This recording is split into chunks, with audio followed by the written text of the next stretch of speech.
ये है हमारा फॉलोअप लेक्चर। पिछले लेक्चर में हमने एस फंक्शन और सी फंक्शंस के बेसिक्स अच्छे से क्लियर किए।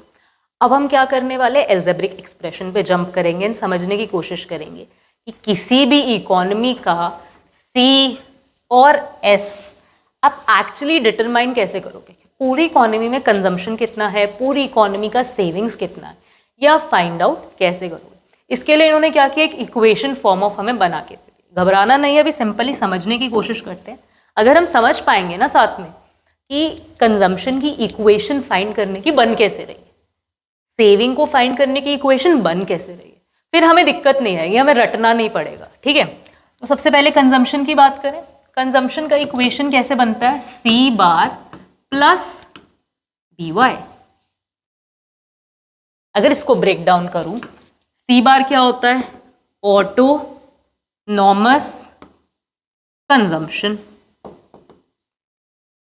वाई क्या होता है, इनकम। बी क्या होता है, एमपीसी। एमपीसी को समझ लो एक सिंबल से रिप्रेजेंट कर दिए, बी। ऐसा कुछ नहीं है कि बी और एमपीसी में कोई फर्क है, सेम चीज। ओके, इतनी बात हमें समझ आ रही है क्या क्या है। अब सवाल उठता है कि मल्टीप्लाई क्यों हो रहा है, या ऐड क्यों हो रहा है, एटसेट्रा एटसेट्रा। ऐसे सवाल हमारे मन में आ रहे हैं। धीरे धीरे करके इनको समझने की कोशिश करें। एमपीसी हमें क्या बता रही थी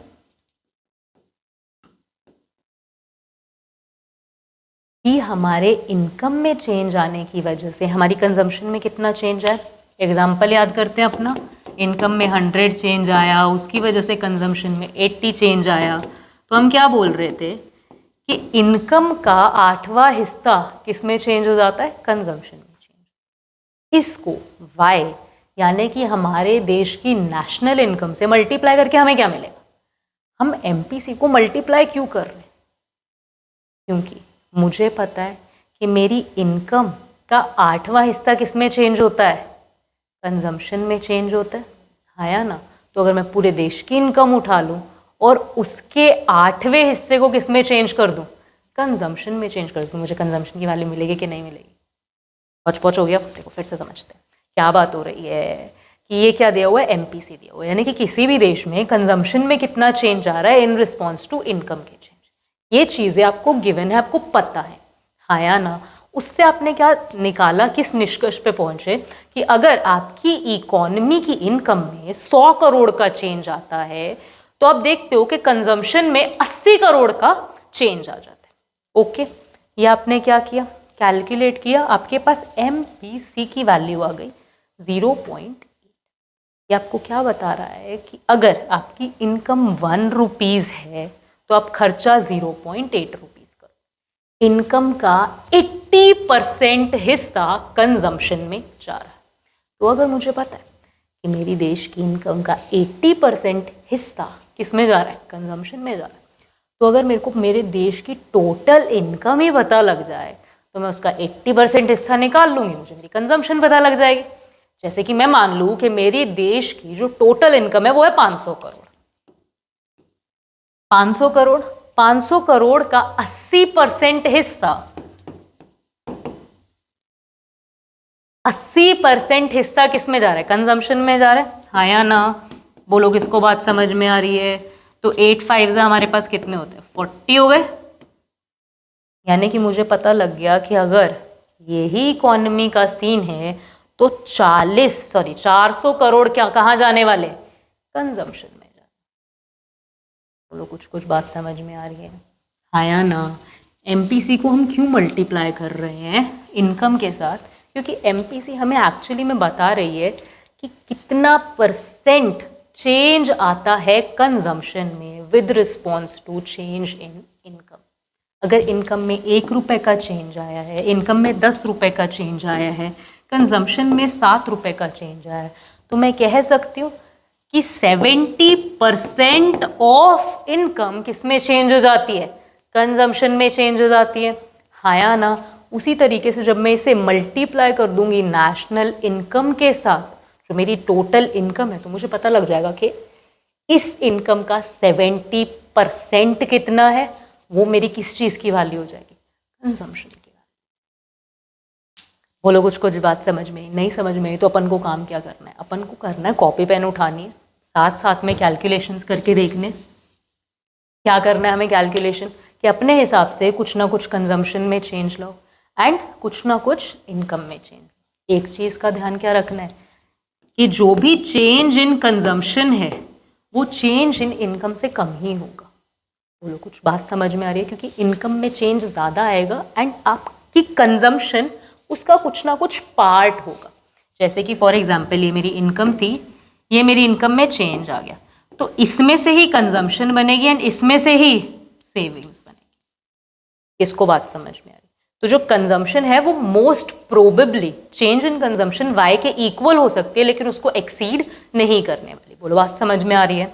हाँ या ना? अच्छा, तो यहाँ पे हमने क्या किया, आप क्या करने वाले हो अगर आपको नहीं समझ में आई है ये बात तो, कि क्यों मल्टीप्लाई हो रहा है, खुद की कॉपी पेन उठाओ, चेंज निकालो, कुछ ना कुछ वैल्यू दो सी को कि सी में इतना चेंज आया एंड कुछ ना कुछ वैल्यू दो कि वाई में इतना चेंज आया। हाँ या ना? आपके पास क्या आ जाएगा, एक नंबर आ जाएगा, एक डेसिमल आ जाएगा।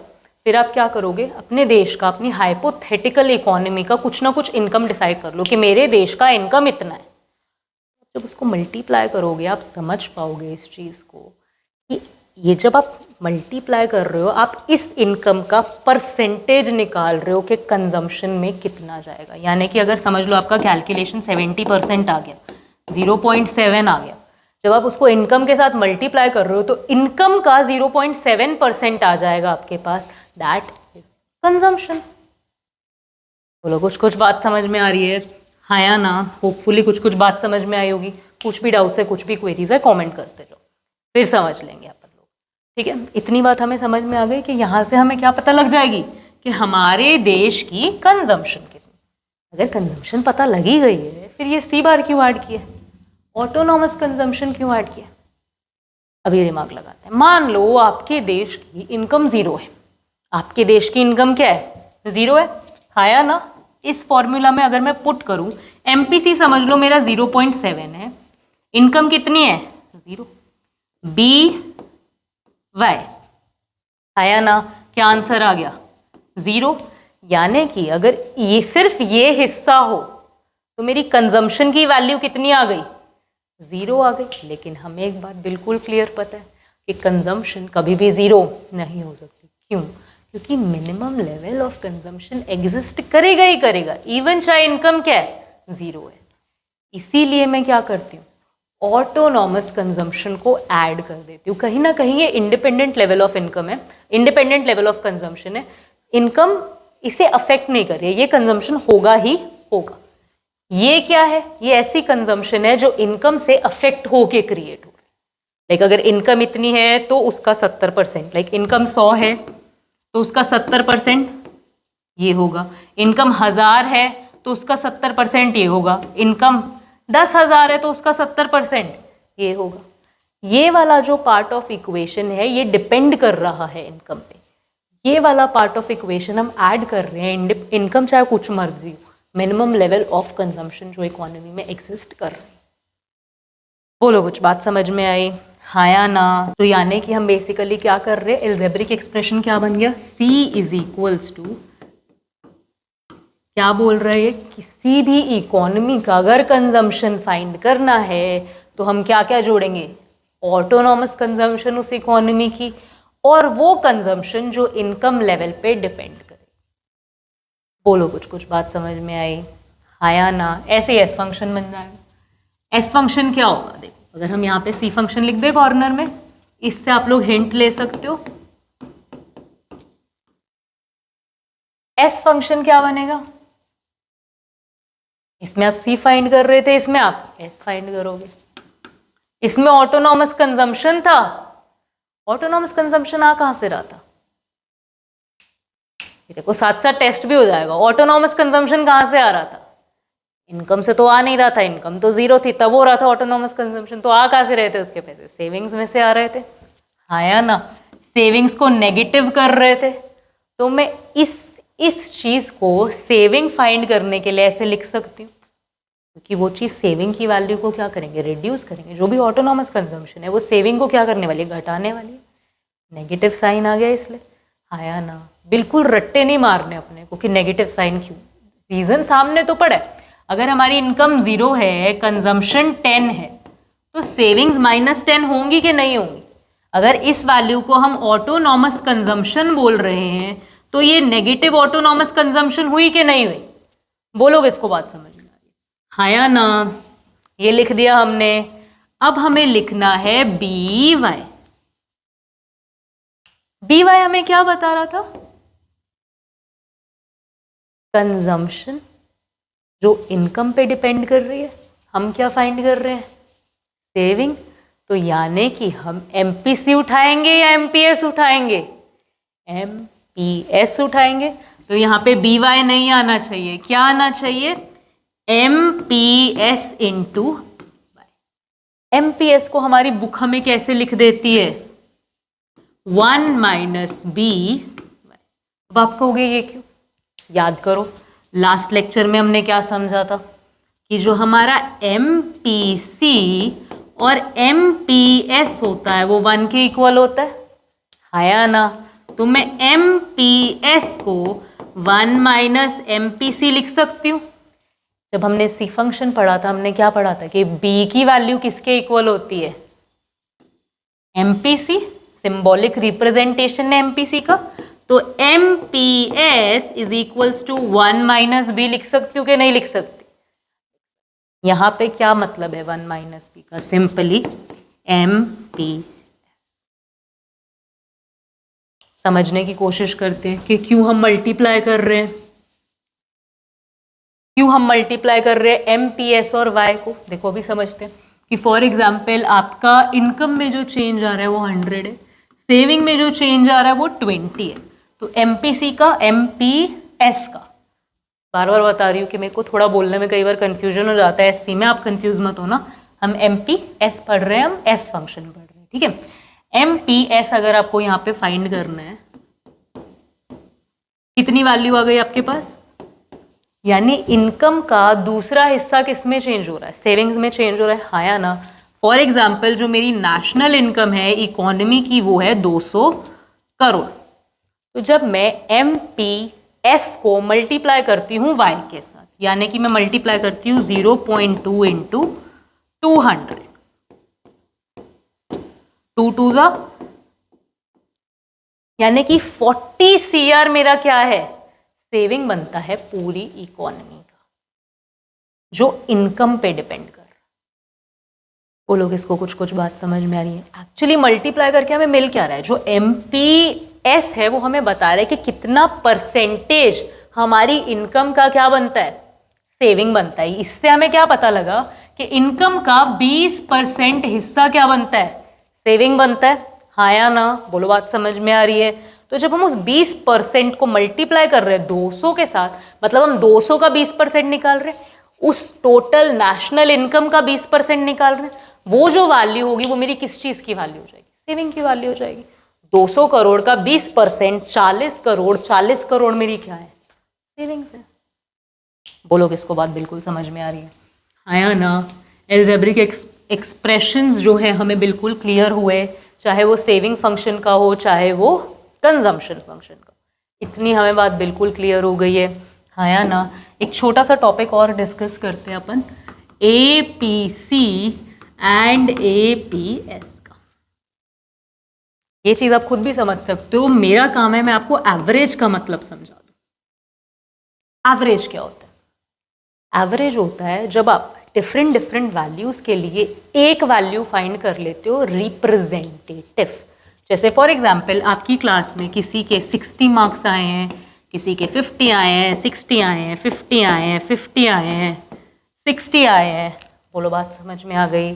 जब मैं एवरेज नंबर निकाल रही हूँ इस क्लास के, तो मैं बोल देती हूँ कि इस क्लास का एवरेज स्कोर है 55%। इस बात का मतलब है कि जिन लोगों के 60 आए हैं चाहे जिन लोगों के 50 आए, मैंने उन सबको 55 से रिप्रेजेंट कर दिया। तो बेसिकली जब हम टोटलिटी में बात कर रहे होते हैं तब हम एवरेज की बात कर रहे होते हैं कि मुझे इंडिविजुअल। जब हम एमपीसी कर रहे थे तब हम हर चेंज की बात कर रहे थे। जब हम एवरेज देख रहे हैं तब हम इन टोटलिटी बात कर रहे हैं कि इन टोटलिटी इनकम का कितना हिस्सा सेविंग है, इन टोटलिटी इनकम का कितना हिस्सा कंजम्पशन है। तो एपीसी क्या होगा? सी ओवर वाई। एपीएस क्या होगा? S over.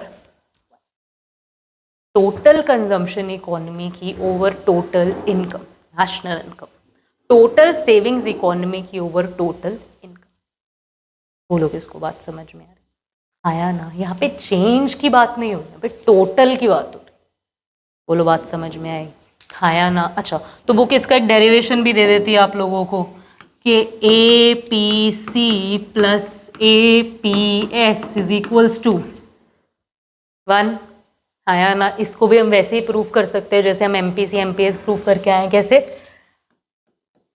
सी ओवर वाई होगा, एस ओवर वाई होगा, taking L H S, denominator same है, साथ में लिख लिया, सी प्लस एस। मुझे पता है सी प्लस एस किसके इक्वल होता है? या तो मेरी इनकम किस में जाएगी, या तो मेरी इनकम किस में जाएगी, कंजम्पशन में जाएगी, जो भी बची उसके बाद वो सेविंग में चली जाएगी। तो मैं इसे y ओवर y लिख दूं, कोई दिक्कत? क्या आंसर आ गया? ये LHS है, ये RHS है, दोनों क्या हो गए? बराबर हो गए। बोलो किसको बात समझ में आया ना? इन डेरिवेशंस को बेसिकली कैसे यूज कर लेते हैं, जैसे वो आपको APC की वैल्यू दे देंगे, APS कैलकुलेट करने को बोल देंगे, कोई ऐसा सम दे देंगे बेसिकली, जैसे MPS वाला भी डेरिवेशन है, क्या करेंगे कुछ ऐसा सम दे देंगे कि चीज़ें MPC से रिलेटेड पूछ लेंगे और दे MPS देंगे। बोलो बात समझ में आ रही है? जैसे कि आपसे पूछ लेंगे कि C फंक्शन को यूज़ करके एल्जेब्रिक एक्सप्रेशन को यूज़ करके वैल्यू फाइंड करो C की, और आपको दे देंगे MPS, तो आप क्या करोगे? 1 में से माइनस कर लोगे, आपको C की वैल्यू पता लग जाएगी। सिंपल सी चीज़ें हो जाएंगी, हो जाने चाहिए आपको क्वेश्चन हमारे C फंक्शन से रिलेटेड, S फंक्शन से रिलेटेड। होपफुली चीज़ें बिल्कुल क्लियर हुई होंगी। अब हम लोग क्या करने वाले हैं, एक छोटा सा 5 मिनट लेते हैं एंड एक फटाफट ट्रिक चेक करते हैं, समझने की कोशिश करते हैं कि APC, APS, MPC, MPS इनकी वैल्यूज किस रेंज में लाई करने वाले। आप जवाब दो, अपना कॉपी पेन साथ में लेके बैठो एंड साथ साथ आप चाहे कमेंट डाउन करते रहो, चाहे अपनी कॉपी पे लिखते रहो, कोई दिक्कत नहीं है। हम क्या करने वाले हैं, सवाल कैसे काम करेगा अभी समझाती हूँ। APC,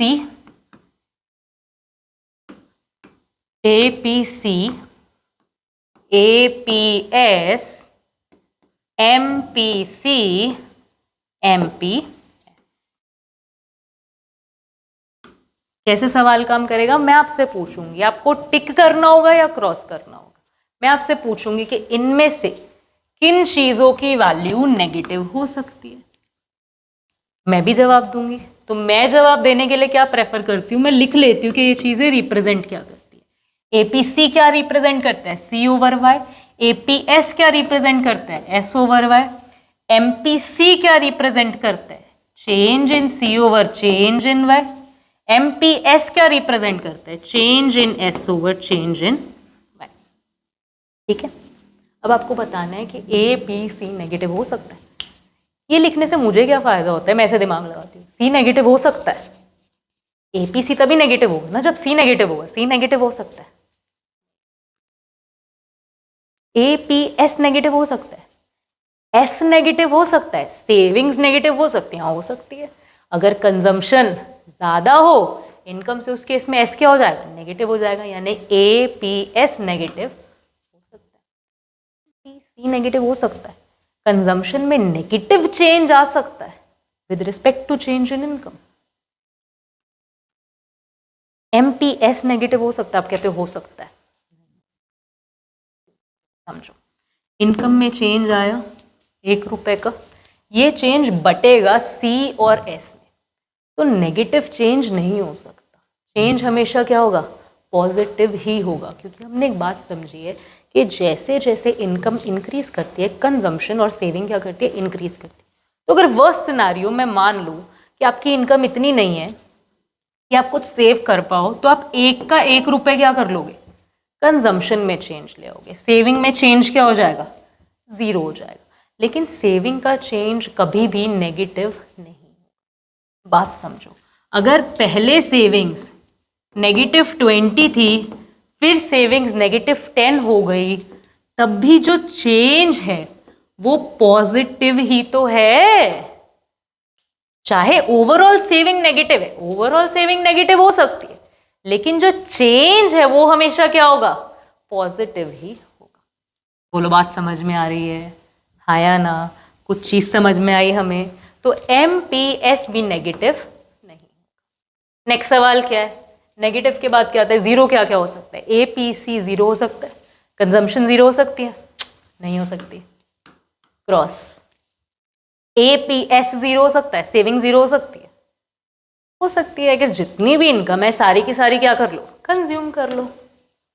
MPC जीरो हो सकती है, आप कहोगे नहीं हो सकती, हो सकती है। अगर जो भी इनकम में चेंज आया है वो आप सारे का सारा क्या कर लो, सेविंग में डाल दो, तो आपकी कंजम्पशन का चेंज क्या होगा, जीरो। आप कह रहे हो ऐसे तो नहीं हो सकता, हो सकता है ना बाबा, दिमाग लगाओ। देखो अगर आपकी इनकम पहले 10,000 रुपए थी, आप 8,000 रुपए क्या कर रहे थे, लिख लेते हैं। 10,000 रुपए क्या थी, इनकम थी, इसमें से 8,000 क्या कर रहे थे, खर्चा कर रहे थे, 2,000 सेव कर रहे थे। अब बॉस ने आपकी 500 रुपए इनकम और बढ़ा दी, आपने खर्चा नहीं बढ़ाया, खर्चा 8,000 तो हो ही रहा है ना। खर्चे की वैल्यू कभी जीरो नहीं हो सकती, कंजम्पशन की जीरो नहीं हो सकती, चेंज तो जीरो हो सकता है ना। यहाँ पे 500 रुपए बढ़ा, वही 500 रुपए यहाँ बढ़ा दिया। बोलो बात समझ में आ रही है। इस केस में जितना भी इनकम में चेंज आया वो सारा का सारा सेविंग में चेंज आ गया, कंजम्पशन में कुछ भी चेंज नहीं आया। क्या दिक्कत है इस बात में, बोलो बात समझ में आई, हाँ या ना। तो जो हमारा MPC है वो जीरो हो सकता है इन केस हम सारा इनकम सेव कर ले। MPS जीरो हो सकता है अगर आप सारा इनकम कंजम्पशन में चेंज लाने के लिए यूज कर दो, सेविंग में कुछ भी चेंज ना आए। नेक्स्ट सवाल क्या है कि 0 to 1 के बीच में कौन कौन चीजें लाया कर सकती है, यानी कि 0.1, 0.8, 0.6, 0.4, 0.75 कौन कौन सी वैल्यूज हो सकती है।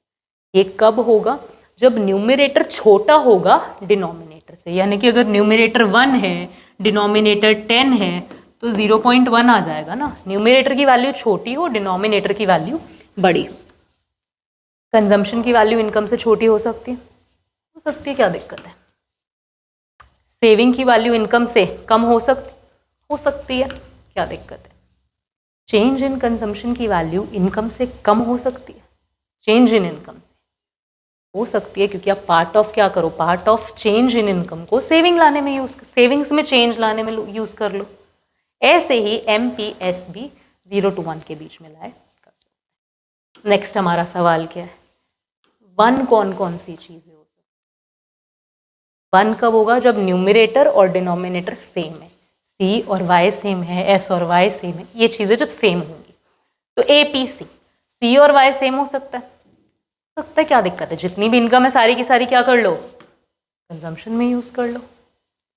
APS 1 हो सकता है, यानी कि सेविंग्स और Y इक्वल हो सकते हैं, नहीं हो सकती, क्योंकि टोटल सेविंग्स है।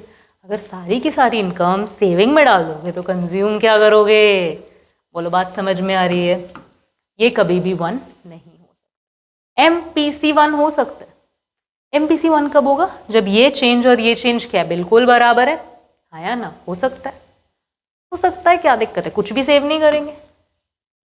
MPS हो सकता है 1, यानी कि change in savings upon change in income बराबर हो सकते हैं, क्या रीजन है इस बात का, अब तक हमें समझ आ रहा होगा धीरे धीरे क्यों मैं कह रही हूँ कि change in savings change in income, क्योंकि कुछ ना कुछ कंजम्पशन एग्जिस्ट कर रही है।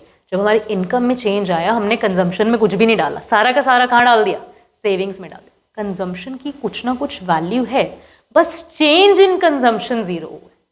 बोलो बात समझ में आ रही है, हाँ या ना। अच्छा, वैल्यूज जो ग्रेटर देन 1 हो सकती है। ग्रेटर देन 1 कब होंगी, 2, 3, 4 कब होंगी, जब हमारे न्यूमरेटर की वैल्यू ज्यादा है, डिनोमिनेटर की वैल्यू कम है। से न्यूमरेटर की वैल्यू 2 है, डिनोमिनेटर की वैल्यू कम है, तो ये क्या हो गया, ग्रेटर देन 1 हो गया। कंजम्पशन इनकम से ज्यादा हो सकती है, किसकी बात कर रहे हैं हम, APC की बात कर रहे हैं। कंजम्पशन इनकम से ज्यादा हो सकती है, आप सेविंग्स में से यूज कर सकते हो। सेविंग्स इनकम से ज्यादा हो सकती है, नहीं हो सकती। Change in C over change in Y, यानी कि C में चेंज ज्यादा आ सकता है Y से, नहीं आ सकता। Y का जो एक चेंज है वो बटेगा C और एस में, तो वो 1 से कभी भी एक्सीड नहीं करेगा। बोलो बात समझ में आ रही है? हाँ या ना? सेम चीज एस के साथ भी लागू, ये भी 1 को एक्सीड नहीं। तो ये आपके पास क्या बन गया है? एक तरीके से टेबल बन गया हमारे पास,